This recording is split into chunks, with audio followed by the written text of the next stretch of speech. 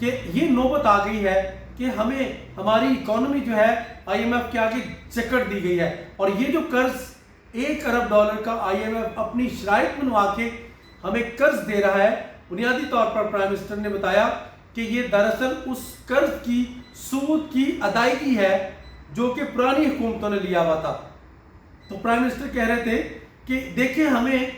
پرانی حکومتوں کے لیے ہوئے قرض، ان کی قرض نہیں صرف ان کی سود کی قسطیں ادا کرنے کے لیے پھر قرض لینے پڑ رہے ہیں۔ یہ پرائم منسٹر نے لاچار کی، بے بسی، اس قوم کی اصل حقائق جو ہے پرائم منسٹر نے سامنے لائے، اور پرائم منسٹر نے کہا کہ بنیادی طور پہ پرانی حکومتوں کی جو شاہانہ سوچ اور شاہ خرچیاں تھیں، اور اس کے ساتھ ساتھ جس طرح انہوں نے پیسہ لٹایا، بنیادی طور پہ لوٹ مار کی، آج اس کا خمیازہ پوری قوم بھگت رہی ہے، اور آج ہمیں محکوم قوم بنا دیا گیا ہے، اور ہم آئی ایم ایف جیسے اداروں کے سامنے اب جھکنے پہ مجبور ہیں۔ یہ پرائم منسٹر نے کس نہج پہ آ کے بات کی ہوگی جب انتہائی بے بس کر دیا پرائم منسٹر کو اکانومی کے اعتبار سے۔ تو چونکہ منی بجٹ خوشی سے نہیں لا رہے ہیں پرائم منسٹر، نہ وہ خوش ہے اس منی بجٹ پر، چونکہ مہنگائی ہوگی، جب منی بجٹ آئے گا نئے ٹیکسز لگیں گے، لیکن وہ تو شکر ہے کچھ گاڑیوں پہ ٹیکسز 2.5 ڈیوٹی لگی ہے، کچھ لگژری گاڑیاں، کچھ بڑی گاڑیاں ان کے اوپر ڈیوٹی بڑی ہو، کچھ وہ مہنگی ہوں گی، اس کے ساتھ ساتھ کچھ میک اپ، کاسمیٹک، اس کے ساتھ ساتھ کچھ بچوں کے ایسے فارمولا ملکس جو کہ افورڈیبل پیرنٹس ہیں ان کے لیے تھوڑی سی وہ چیزیں ضرور مہنگی ہوں گی، لیکن بنیادی طور پہ عام اشیاء کے اوپر زیادہ ابھی بھی کنسنٹریشن ہے کہ وہ زیادہ مہنگی نہ ہو۔ سوری، آج وزیر خزانہ شوکت ترین نے کابینہ کو مطمئن کیا، کوئی خوش نہیں تھا آج کہ کوئی ٹیکسز لگ رہے ہیں، منی بجٹ آ رہا ہے، حکومت خوش نہیں ہوتی، اور حکومت کبھی بھی مطمئن نہیں ہوتی۔ ایک دفعہ بجٹ پیش کیا جائے تو اس کے بعد پھر چکے آئی ایم ایف نے اپنی شرائط اس لیے منوائی کہ پچھلی حکومتوں کے قرض اور اس کے سود کی ادائیگی کے لیے پیسے نہیں تھے، اور اس سے نئے ٹیکسز سے کم از کم 350 325 کے قریب یا اس سے زیادہ کے قریب 300 ارب کے قریب جو ہے وہ ڈیوٹی اور اس کی بعد میں جب پیسے ملیں گے تو وہ بھی قرض کی ادائیگی میں جائیں گے، اور نیا قرض جو ملے گا ڈالرز، اس سے جو یعنی ڈالر کی اڑان ہے وہ تھوڑی سی کم ہوگی، آج 180 سے بھی کراس کر گیا، تو اس کو 170 165 تک اس طرح لایا جا سکتا ہے نیچے، تاکہ زیادہ سے زیادہ ہم باہر سے ڈالر لیں، تو $1 ارب ملے گا، اس کے بعد پھر نئی شرائط آ جائے گی۔ تو یہ نظام کی خرابیاں ہیں جو پیدا کر دی گئی۔ کوئی دیکھیں پرانی حکومتوں میں تو فراوانی تھی، کیونکہ کئی ملکوں کے آئیڈیل حکمران تھے جی، عیاشی کریں اور ہمارے جو ہے پالیسیوں پر عمل کرتے جائیں، لیکن یہاں ان کی پالیسیوں پر عمل نہیں ہو رہا، اور ظاہر ہے پھر وہ اس طرح کے یعنی کہ آئی ایم ایف کی اپنی شرائط تو منوائیں گے آئی ایم ایف والے۔ اور ساتھ ہی ناظرین، اس کے علاوہ کابینہ کے اجلاس میں آج بڑی خبر یہ تھی کہ قومی سلامتی کمیٹی کی جو گزشتہ دنوں جو نیشنل سیکیورٹی پالیسی کی منظوری دی گئی تھی، آج کابینہ میں بھی وہ زیر بحث لائی گئی، اور کابینہ نے بھی اس کی منظوری دے دی۔ تقریباً 7-8 سال بعد یہ بلکہ 9 سال بعد فواد چودھری صاحب تو کہتے ہیں کہ یہ پالیسی بنی، اور اس سے پہلے کنسنسس نہیں ہو رہا تھا، اتفاق رائے ہی نہیں پیدا کیا جا رہا تھا عسکری اداروں اور جمہوری اداروں میں، اور حکومتی اداروں اور عسکری اداروں میں پہلے تصادم تھا، جس کی وجہ سے نیشنل سیکیورٹی پالیسی پر دھیان نہیں دیا گیا۔ اکانومی بہت ہی اس وقت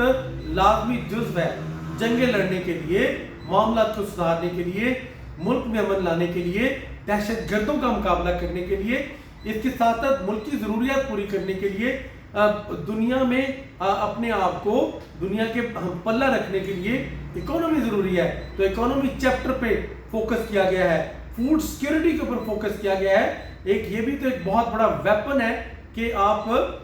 خوراک کی قلت پیدا کر دیں قوموں کے ساتھ جنگ لڑنے کی بجائے۔ اس کے علاوہ دیگر جو آج کے دور کے تقاضے ہیں اس کے مطابق 2026 تک جو پالیسی ہے آج اس کی منظوری دی گئی۔ اس کے ساتھ ساتھ جو میں بات کر رہا تھا کہ شہباز شریف کے لیے مشکل وقت آ رہا ہے، خیر ٹیکسز کی طرف پھر آئیں گے۔ اب کابینہ کے اجلاس، سب سے پہلے میں بتاؤں کہ کابینہ کا خصوصی اجلاس اب 30 دسمبر کو ہوگا، اور اس کے بعد اسی دن پارلیمانی پارٹی ہوگی تحریک انصاف کی، اور اس کے بعد پارلیمانی پارٹی میں یہ معاملہ آئے گا کابینہ میں، اور پھر پارلیمنٹ یعنی قومی اسمبلی میں پیش ہوگا اور اس کی اپروول ہو جائے گی منی بجٹ کی۔ اب اس کی شرائط حقائق ساری سامنے لانے کا فیصلہ کیا گیا ہے۔ اتحادیوں کو بھی اعتماد میں لیا جائے گا، ہو سکا تو پرائم منسٹر نے کہا میں بھی اتحادیوں کو ان کے تحفظات دور کرنے کے لیے تیار ہوں۔ اس سے پہلے ماضی میں بھی ایسا ہوتا رہا ہے، اتحادیوں نے نکتہ اٹھایا، درخواست کی، پرائم منسٹر نے مانی اور اس کے بعد یقیناً اس پہ عمل درآمد کیا گیا۔ آج کچھ وزراء نے اس پہ بات بھی کی کہ اب جلد ہو جانا چاہیے، اس کو تاخیر کا شکار نہ کریں۔ تاہم اتحادیوں کا اپنا کہنا تھا کہ اس پہ کچھ چیزیں ہمیں سمجھنے کی ضرورت ہے، تو وہ 30 ستمبر یعنی 29 کو یعنی کہ بدھ کو یہ ملاقات ہو جائے گی اتحادیوں کے ساتھ۔ اینی وے سوری، شہباز شریف کی بات میں کر رہا تھا کہ شہباز شریف کے خلاف عدالت میں جانے کا فیصلہ کیا ہے حکومتی جماعت نے، تحریک انصاف نے۔ بنیادی طور پہ اس کی بنیادی وجہ کیا ہے؟ شہباز شریف گرنٹر تھے،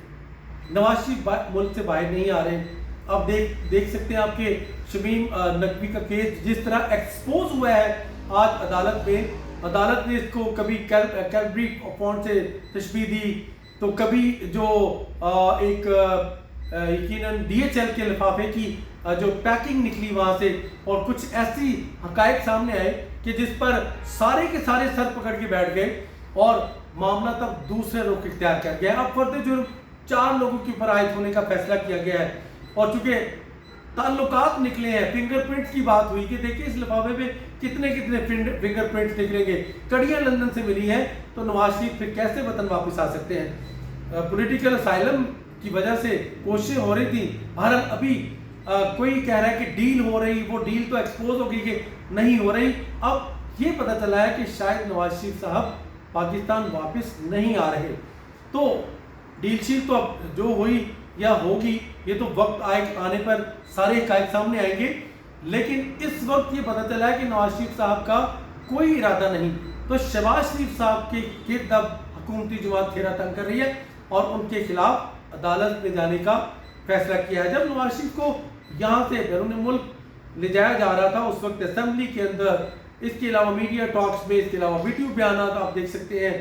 شہباز شریف صاحب نے بڑا گلہ کیا تھا کہ میں گارنٹی دیتا ہوں، ان کی گارنٹی پہ حکومت بھی مانی، عدالت بھی مانی، خیر انہیں جانے دیا گیا۔ اب حکومت کہہ رہی ہے کہ آپ اگر گارنٹر تھے تو آپ واپس لائیں